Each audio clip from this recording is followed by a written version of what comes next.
So as we all know, Apple never made their Apple Car, and the release of this brand new Ferrari Luce, which is Ferrari's first ever EV, I think is as close as we're ever going to get to what that Apple Car was supposed to be, at least for the near future, because they did work with former design exec Jony Ive and his company LoveFrom for a lot of the design of this car, especially the interior.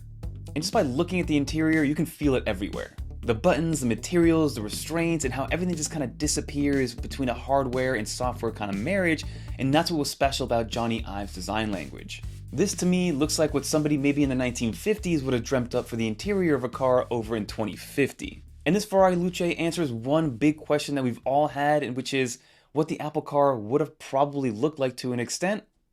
Let's talk about this thing. And comment down below if you guys ever wanted the Apple Car, what you would have expected out of it. Always curious to know your thoughts, but let's talk about this thing because I actually think it's an awesome car. So we were actually lucky enough to get a actual hands-on look of the Ferrari Luce in person. We didn't get to drive it, but we did get to sit in it, play around with it, see what it feels like.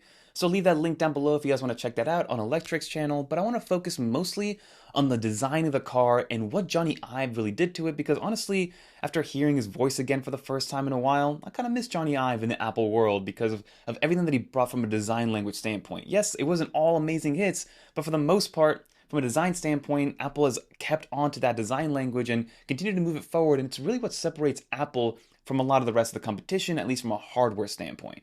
But let's quickly go over the specs of the Ferrari Luce because this is not going to be a normal consumer car, of course. This is going to be close to $600,000 when it is ready to be sold to everybody, but you are dealing with a Ferrari type of spec, and this is their first EV, so this is kind of new to see from the Ferrari world, and you can see that from a design standpoint, this looks like a complete departure from what Ferrari normally makes, but it gets about 1,050 horsepower, which is insane. It has a quad motor setup, 122 kilowatt hour battery, it's built off the 800 volt architecture, which means you can get up to 350 kilowatt of fast charging speeds, which is pretty high up there compared to all the other EVs in the ecosystem. You do get a 0 to 60 in 2.5 seconds, you get about a 530 kilometer range, which translates to about 300 to 320 miles on a full charge, and it has a top speed of 310 kilometers per hour. So this is a Ferrari from a spec standpoint on paper. And you can see that this car is unapologetically electric. Like, they didn't try to just put a battery in a Ferrari body. They completely built a brand new car from the ground up to make it as efficient as possible while still having a lot of the designs and also just overall footprint of a Ferrari from a speed standpoint and a capability standpoint. Again, I'm not a huge car guy to begin with, but I understand a little bit of what's going on here, especially from an EV standpoint. And that's why they had to really change everything up from a footprint and design standpoint. They needed to build this as an EV first, and it kind of feels like they built this Ferrari that would have been impossible to build from a combustion engine standpoint, and I think that's what makes this thing special. But aside from the speed and the specs and the exterior, what really stood out to me was the interior, especially from a design language and just overall usability standpoint and a psychology standpoint. It kind of feels like it is this perfect combination of hardware and software in a car that we've all lacked in just the regular everyday car, because it seems like more and more all these car companies are taking the Tesla approach, which I guess is nothing wrong with it, but they're taking it to an extreme in my opinion, where yes, in the Tesla you do have the main screen. A lot of cars are now adopting that, but that means there are zero physical controls anymore, and cars are going crazy with it by getting these extended displays all across the dash, in the middle, and the infotainment system, all across the whole front seat. I've seen cars have that. And I do think that's poor design overall. I do think there's a time and a place for the screen to be there and to be ever changing and ever evolving and ever updating. But for simple controls that don't need software updates like air conditioning, the heat, the heated seats, things like that where you're constantly changing, you don't want to go through menus. So having a physical touch control button that works with the software, I think, is what this new LoveFrom collaboration with Ferrari and what some of those capabilities are. And like I said, the moment you get into that Ferrari, the Luce, you can see the design language is just so prototypical Jony Ive in the way that it's done. I mean, you can see the machined aluminum controls, you have physical toggles, the mechanical dials, you have a lot of glass elements, which are familiar now with liquid glass, and a lot of layered materials. I mean, the inside of it, like I mentioned earlier, it looks as if somebody in the 1950s dreamt up what the interior of a car should look like in 2050, and that's what this looks like now in 2026. Because it still feels futuristic, but there's a lot of retro vibes to it when you do step in there, from the leather, the materials that they chose, and also just the overall kind of shapes of everything. Everything is circular and rounded off, and it feels like it gives you elements of tubes and just old school kind of dials and knobs, and that's kind of what I feel, and I feel that in a very positive way. And again, this feels like what Apple would have wanted to make with the Apple Car. Like if this was an Apple logoed car and it was maybe $100,000, well, yes, it'll still be pretty cost prohibitive to a lot of people, just not quite as cost prohibitive as $600,000. I think relatively a $100,000 Apple car that looks like this and acts like this would sell pretty well, when you compare it to other cars in that price point. But Apple has always been known for merging hardware and software so seamlessly and so perfectly where you forget what you're using. You forget if you're using something software or hardware related.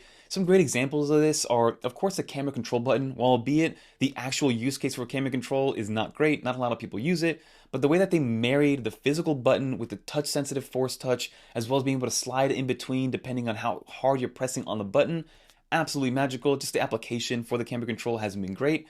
But secondly, the digital crown. When you use the digital crown on the Apple Watch, you use the digital crown on your AirPods Max, it is beautiful the marriage that you get between the hardware and software. And then lastly, the Force Touch trackpad. When that first came out, that thing was magic. I mean, they called it the magic trackpad for a reason, but the way that they were able to add haptics into everything to make it feel like you're physically clicking onto something, but in reality, it's all software based. Again, Apple's always been fantastic at marrying hardware and software, and that's what Ferrari is doing here with the Ferrari Luce in their interior. And Ferrari has done that a lot with the interior of this new Luce car. For example, you physically rotate something mechanical, but it controls the digital space in a way that feels natural. So you feel kind of a software feedback that is physical through that mechanical dial, but it is being translated in a digital environment. And that's what's great about this Ferrari Luce. It doesn't feel like it's a car designed around screens. And then you might have noticed that one cool thing about that kind of main infotainment system that does swivel and move around is just the way that it looks.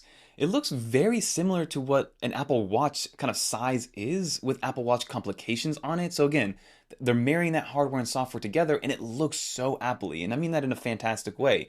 If you look at it, it looks like you can have different complications and different widgets.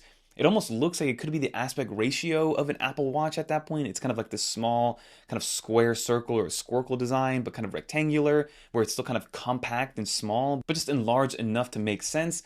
And from what we've seen, it does support Apple CarPlay as well. So I'm sure Ferrari will be in that kind of loop where it's like the CarPlay Ultra, if you guys remember what that's all about. That was released maybe last year or 2 years ago now.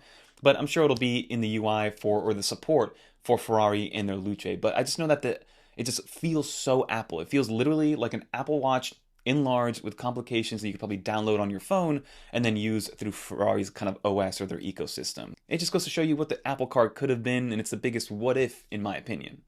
And one great line that Jony Ive continues to say here in some of the interviews that he's done about the Ferrari Luce is that he was one of the kind of pioneers, maybe not the inventor, but one of the pioneers that brought multi-touch over to the masses with the iPhone back in 2007. So the fact that he's saying that not everything should be done through a screen goes to show you just how much power that is, right? It goes to show you that you still need physical buttons. Like, for example, in those Teslas, there are 0 buttons, and I do wish there was an air control button or a way to kind of toggle everything manually, or maybe turn my heated seats on, or just something that is a physical control. I'm not talking about resistive touch either. If your company or brand car uses resistive touch, resistive touch is one of my least favorite ways to interact with anything because it's the worst combination of hardware and software. So give me something mechanical that works with the software that integrates together where it all feels natural. And that's exactly what's happening here with the Luce. So again, for better or for worse, Apple never shipped the Apple Car, right? I do wish that maybe Apple will revamp it again at one point. Maybe they bring it back, the idea, but weirdly enough, Ferrari may have accidentally shown us what it could have been like, what it could have felt like, and what it could have overall looked like. And again, it wasn't necessarily all about software. It wasn't necessarily all about autonomy and self-driving. It was kind of this marriage between hardware, software, usability,